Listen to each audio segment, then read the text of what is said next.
La démarche de veille stratégique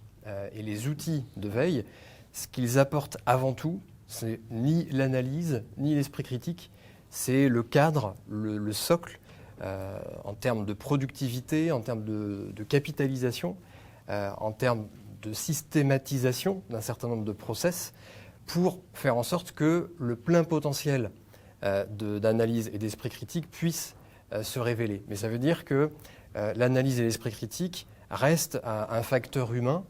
qui requiert de la formation, de la montée en compétences, et les outils ne sont là que pour faciliter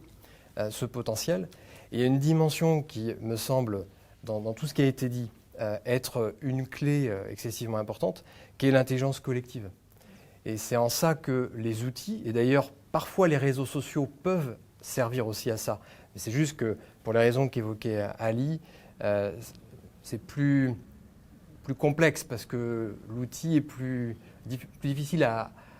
canaliser de par sa nature. Mais en revanche, dans une plateforme de veille stratégique qui est au sein d'une organisation, avec formation, avec accompagnement, avec animation de l'ensemble de la communauté qui va s'engager dans la démarche de veille, là on peut créer des processus outillés d'intelligence collective, donc basés sur l'expérience, l'expertise, la connaissance humaine, qui permettent de joindre les deux meilleures parties de l'humain et de la machine. C'est-à-dire que si on compte sur l'intelligence artificielle pour penser à notre place, on va s'enliser, on va s'enfoncer dans pire que ce qui a été évoqué à l'instant. Si en revanche on est vraiment dans des logiques d'intelligence assistée, augmentée grâce à l'IA, c'est-à-dire qu'on s'en empare, on s'en saisit de façon proactive, là en revanche ça permet de faire des choses qui sont extrêmement puissantes.